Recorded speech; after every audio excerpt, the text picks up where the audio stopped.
Bonjour à toutes et à tous, ravi de vous retrouver sur le plateau d'APE, Agir pour l'environnement, votre rendez-vous hebdomadaire entièrement consacré à l'environnement. Aujourd'hui, on va parler de l'alimentation, comment arriver à manger sainement. Est-ce que on est capable de manger sainement et de protéger l'environnement alors que autour de nous, il y a effectivement ces publicités qui nous incitent à manger des pizzas, des boissons sucrées qui sont pas forcément très bonnes pour la santé. Alors, oui, c'est possible d'arriver à manger sainement tout en respectant l'environnement. En tout cas, moi, j'y crois.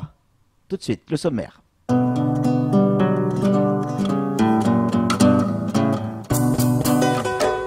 Aujourd'hui, nous allons parler d'alimentation et de santé. Les experts à travers le monde font le lien entre une bonne santé et une alimentation saine. Alors, qu'est-ce que cela veut dire en général et en particulier à Mayotte? Nos équipes sont parties sur le terrain à la rencontre de celles et ceux qui essayent de nous faire manger correctement chaque jour, et ce n'est pas simple.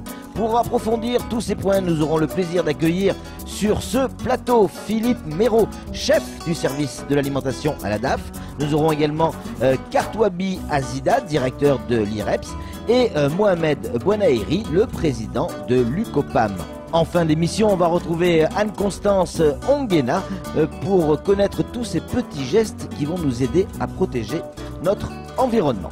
À Mayotte, plus qu'ailleurs, et contrairement à ce que l'on pourrait croire, on mange bien. On sait manger sainement à Mayotte, le mataba, le manioc, le poisson. Ah, bien sûr, il y a cette histoire de mabawa qui, en fait, est importé d'Afrique du Sud et rempli de gras. Mayotte est rentré de plein pied dans la société de consommation. Alors, on consomme, on quitte notre alimentation issue du territoire et on se retrouve confronté au sucre et au gras. Nos équipes sont parties à la rencontre de celles et ceux qui nous font manger sainement et ceux qui mangent sainement également. Regardez ce reportage signé Pierre Bellucci, Leslie Vimené et Abbas Alidi.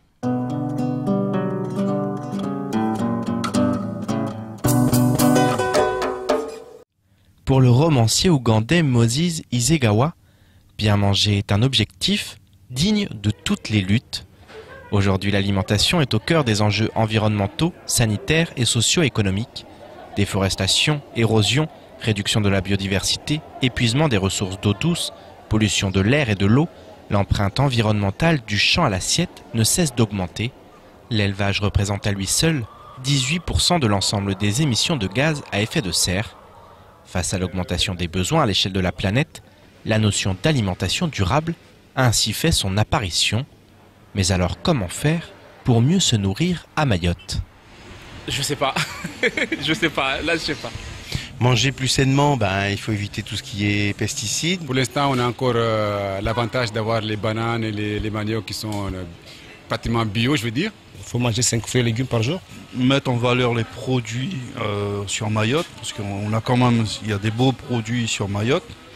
Plus en fait de légumes, parce qu'il y a des bons légumes ici. Cultiver plus. Consommer 5 fruits et légumes par jour, ne pas manger trop sucré, trop salé, en trop grande quantité. Pour notre santé et la santé de la planète, il convient de changer nos habitudes alimentaires. À Mayotte, l'IREPS multiplie ainsi les interventions en milieu scolaire afin de sensibiliser petits et grands sur l'importance du mieux manger. À partir de cette année, on va investir le terrain des parents. On a invité les parents d'intégrer nos projets dans le système scolaire et comme ça, d'ici l'année prochaine, on pourra faire l'évaluation du changement de comportement alimentaire. En se basant sur les produits locaux et sur une alimentation saine, bien sûr en respectant l'environnement. Depuis les années 80 et l'importation massive de produits transformés, la manière de se nourrir a beaucoup évolué à Mayotte. Aujourd'hui, l'alimentation basée sur les produits locaux n'est plus la référence, même si certains, comme Tanlimi, restent attachés à la cuisine traditionnelle. Là, j'ai coupé les légumes après dans mon jardin et je les ai lavés. Je vais les émincer, Thomas. Quand on aura fini, je vais les réserver. Je vais râper la noix de coco. Ensuite, je vais faire la crème de coco. Puis je vais cuisiner, je vais mélanger avec du poisson que j'aurai juste cuit à l'eau. Selon plusieurs études, une bonne alimentation permettrait de gagner 10 ans de vie en bonne santé. Pour cette conseillère conjugale et familiale, Alimentation et environnement sont d'ailleurs indissociables. Pour moi, c'est aussi un choix de vie. L'avantage quand on cuisine au feu de bois, c'est que déjà le bois mort, on le jette partout. Moi, je récupère tout. Quand je râpe ma noix de coco, la pulpe, j'utilise pour nourrir mes poules et la coque, je le mets aussi dans la cuisine. Comme ça fait un combustible. Ou bien je fais des cercles pour protéger mes plantes. Ou bien je peux faire des bols avec. Moi, je fais beaucoup de choses avec tout ce que j'ai, quoi. Améliorer les systèmes de production grâce à l'éco-conception, modifier les pratiques alimentaires, réduire drastiquement les pertes et le gaspillage. En privilégiant une alimentation saine et équilibrée, il apparaît évident que chacun à son échelle peut réduire son impact sur notre environnement.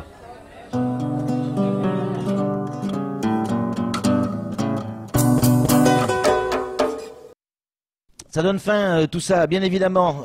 Quels sont les comment comprendre le lien entre l'alimentation et la santé? C'est le premier sujet que l'on va aborder avec nos invités. On va leur dire bonjour. Philippe Méraud, chef du service de l'alimentation à la DAF. Philippe, bonjour. Bonjour. Merci d'être avec nous. On a également Kartouabi Azida, directeur de l'IREPS. Kartouabi, bonjour. Bonjour. Et puis Mohamed Bouanaïri, président de l'UCOPAM. Président, bonjour.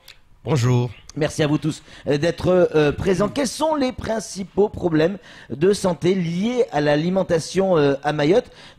Kartouabi, votre sentiment là-dessus? De manière globale, en fait, Mayotte, ça c'est connu depuis un certain temps, connaît une situation de transition nutritionnelle avec la coexistence en fait des pathologies liées à des nutritions, c'est-à-dire des manques, mais aussi des pathologies liées à des excès de surplus. Donc, on peut retrouver là-dessus toutes les pathologies, toutes les maladies, en commençant par le surpoids, l'obésité, le diabète, pour tout ce qui est le surplus, mais aussi des cas de beriberi, des kwashiorkor, on aura l'occasion d'en reparler qui sont plus liés à des manques, à des carences. Philippe, les principaux problèmes donc de santé liés à l'alimentation, est-ce qu'il y en a plus à Mayotte qu'ailleurs? Non, il n'y en a pas plus à Mayotte qu'ailleurs. C'est comme l'a dit Kartouabi, il a cité les principaux qui existent aussi dans d'autres pays. Il y a peut-être plus de problèmes quand même à Mayotte que dans certains départements métropolitains, mais c'est lié à l'alimentation qui est pas toujours équilibrée. Ça dépend de... Parce qu'on peut trouver une alimentation saine à Mayotte, mais après c'est l'addition de ces différents produits qui fait que c'est plus équilibré en fait. C'est ça, oui. On peut trouver une alimentation saine à Mayotte.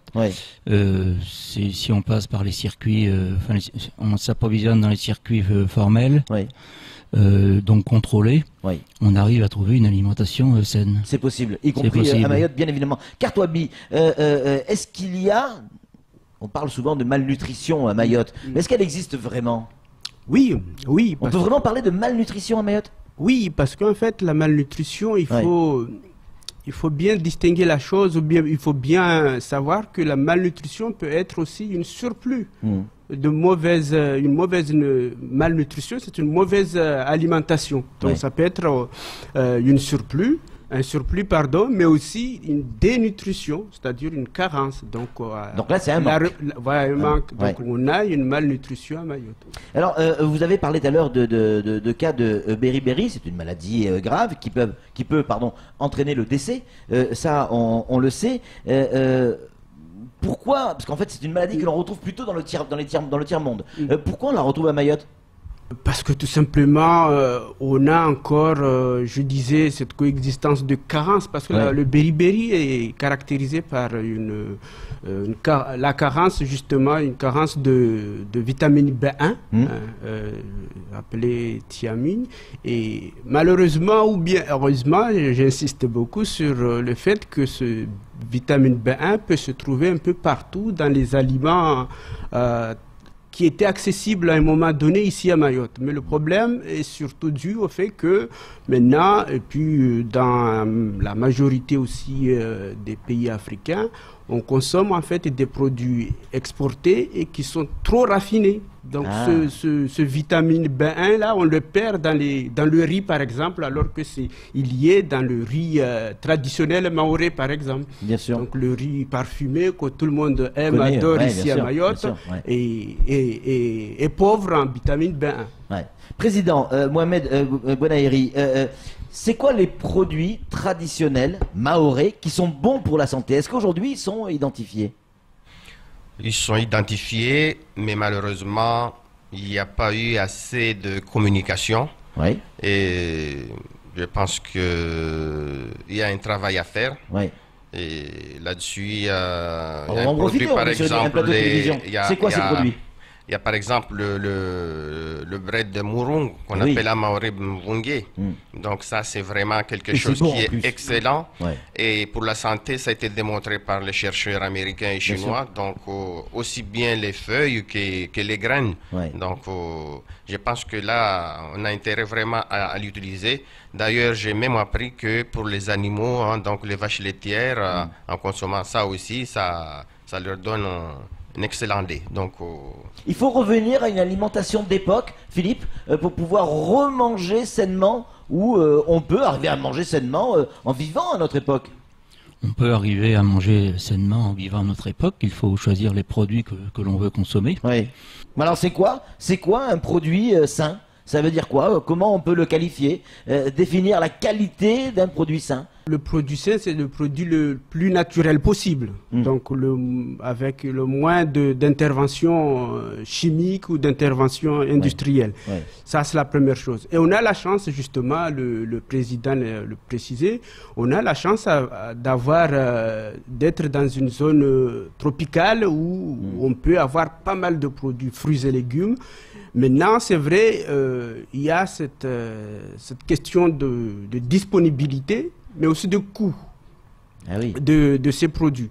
Donc maintenant, pour les avoir ou bien pour amener la population à avoir une alimentation saine, il faut, dans un premier temps, qu'il y ait l'information. C'est-à-dire qu'il faut que la population soit informée, qu'il ait la connaissance des bienfaits de ces produits-là. Donc ça, on ne peut pas passer outre. Et puis deuxièmement, je pense, et le plus important, ça serait justement que ça soit toute la chaîne décisionnelle prenne conscience justement de cet intérêt de valoriser les produits sains, les produits locaux ici à Mayotte, que ça commence par nous qui sensibilisons un petit peu les enfants, les élèves. Bien sûr. Mais ça aussi, commence dès le plus jeune âge. Voilà, les enfants, les parents et surtout les producteurs, mais surtout les élus. Il faut que les élus aient conscience qu'ils mettent dans leur stratégie et orientations politiques la prévention ou bien la santé de la population. Philippe, tout à l'heure, on expliquait que on pouvait il fallait consommer des produits sans pesticides. Mais est-ce qu'on peut faire pousser suffisamment de produits sans pesticides? Parce qu'il y a quand même des pesticides qui sont légaux. Oui, il y a des pesticides qui sont autorisés et c'est autorisé à certaines doses. Je pense que l'utilisation des pesticides, des fongicides est indispensable, mais il faut respecter les doses qui sont préconisées et ne pas faire des surdosages, parce que là on retombe sur un produit qui là n'est plus sain. Et attention aux produits, d'où ils viennent, parce qu'on a vu aussi sur cette île des produits qui arrivent d'ailleurs et qui ne sont pas normés. Oui, absolument. Il y a sur Mayotte des produits qui arrivent, on le sait très bien, par les Kwassa, qui ne sont pas contrôlés et qui sont diffusés auprès des producteurs, lesquels ne sont pas forcément au courant du fait qu'ils n'ont pas le droit de les utiliser, qu'ils n'ont pas le mode d'emploi. Donc tout ça, ça passe aussi par une formation des producteurs à l'utilisation de ces produits.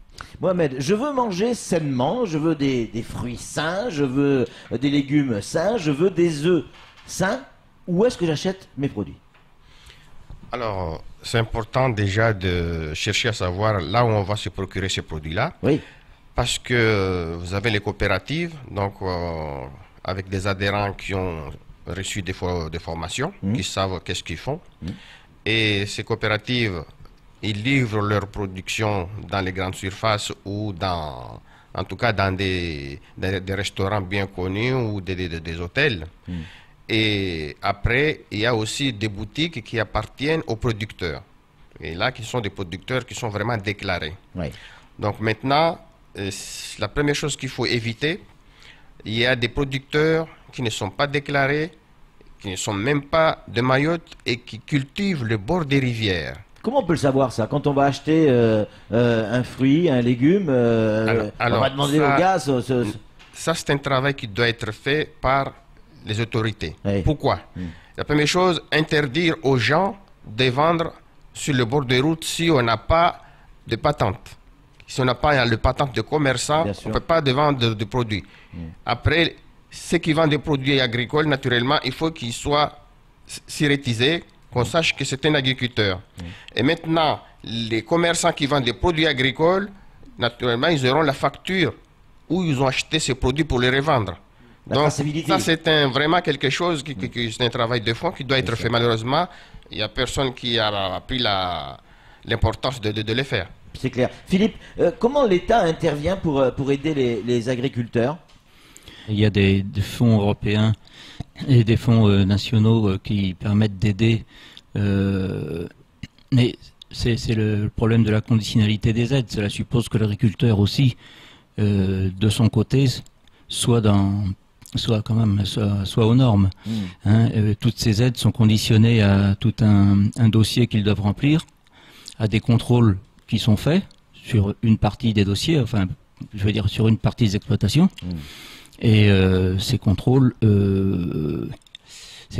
peuvent amener à une baisse de l'aide. Bon, l'agriculteur a l'impression d'être sanctionné, mais en fait c'est une aide pour lui, pour qu'il se mette aux normes, et c'est une aide aussi pour le consommateur, bien sûr, si l'agriculteur est aux normes. Manger sainement, on a l'impression que ça coûte plus cher que de mal manger. Alors c'est un peu cru ce que je dis, mais c'est une réalité. Alors souvent maintenant ça devient à la mode, il faut manger bio pour avoir le sentiment de manger sainement. Et quand on voit un pot de quelque chose en bio, avec l'écrit bio dessus, et quand il n'y a pas écrit bio, c'est le double du prix. Est-ce qu'on pourrait arriver, et comment on pourrait arriver à manger sainement sans pour autant que ça coûte plus cher? Manger sainement, aujourd'hui, c'est un sacrifice. Philippe, par exemple. Et il est certain que pour manger sainement, ça coûte plus cher, parce que comme le disait Mohamed tout à l'heure, il faut se fournir dans des endroits qui sont suivis, dans des GMS, auprès des coopératives. Qui ont des frais supérieurs aux producteurs. Parce qu'ils ont des charges, effectivement. Voilà, qui est supérieur à celui qui vend au bord de la route le poisson ou les tomates. Donc forcément, ça coûte plus cher. Et la vente illégale. Voilà. Entre autres. Votre sentiment? On est obligé de payer plus cher pour manger sainement aujourd'hui? On ne peut pas trouver un autre moyen? Non, pas forcément. Pas forcément. Je pense que j'insiste sur l'information et la connaissance. À partir du moment où on est bien sensibilisé, on est bien au courant de qui, de quoi, d'où on peut acheter, je pense qu'on a encore la possibilité de manger sainement ici à Mayotte. Et pas forcément trop cher. Président, on parle souvent de coopératives. En deux mots, parce que c'est déjà la fin, on va exploser le temps, mais comment ça marche une coopérative? C'est quoi une coopérative? Une coopérative, c'est un groupe d'hommes et de femmes agriculteurs et qui ont décidé de travailler ensemble pour régler les problèmes qu'ils ont tous ensemble, si ces problèmes sont les mêmes. Des problèmes liés à la production ou à la commercialisation? On fait tout. De production jusqu'à la commercialisation. Et s'il y a d'autres problèmes à l'intérieur aussi, on peut essayer de les résoudre. Mais en tout cas, plus on est ensemble, plus on est nombreux, plus il y a des idées et plus on... Voilà. Et c'est forcément des gens qui sont en règle, qui sont normés là-dessus, on est d'accord. Donc si je comprends bien, un des moyens pour manger sainement à Mayotte, c'est s'adresser aux coopératives. Est-ce qu'on est tous d'accord là-dessus, Philippe? Oui, absolument. C'est la solution. Oui, les coopératives sont des producteurs qui produisent de façon normée, légale. C'est ça la solution, vous l'avez entendu, les coopératives, et il y en a de plus en plus à Mayotte, peut-être même qu'il en faudrait un petit peu plus. On est certain que les services de l'État et du département, et notre ami a raison, il faut que les élus s'emparent de ce sujet clairement. Merci beaucoup messieurs, vous restez avec nous en plateau parce qu'on a une bonne nouvelle, c'est Anne-Constance Onguena qui va nous rejoindre tout de suite pour les bons gestes.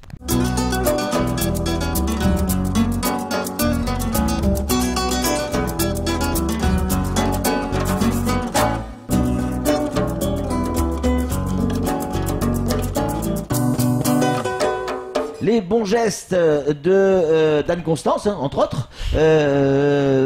Combien il y a de cas de malnutrition infantile à Mayotte? On connaît le chiffre exact? Oui, Médecins du Monde a fait un certain nombre d'études et de calculs et il semblerait que 7% des enfants de moins de 5 ans à Mayotte souffriraient de malnutrition, plus ou moins grave, mais 7% des enfants de moins de 5 ans, c'est énorme. Oui, c'est complètement... Dans un département français, c'est très inquiétant. Dans un département français, qui plus est, donc de la 5e puissance mondiale, faut-il le rappeler? C'est ça. Ouais. Dites-moi, Anne-Constance, 90% de la culture vivrière, ça veut dire quoi? Parce que c'est des chiffres qu'on a réussi à choper ici et là, mais ça veut dire quoi précisément? Alors, ça veut dire que 90% des terres sont cultivées de manière vivrière.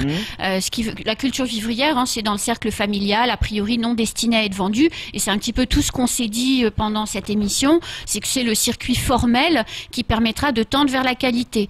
Donc 90% de terres destinées à la culture vivrière, c'est bien parce qu'on mange des choses qu'on produit, mais en même temps, ça ne permet pas à des agriculteurs et à des exploitants agricoles de s'installer et de développer de véritables filières structurées, normées, pour nous permettre de mieux manger.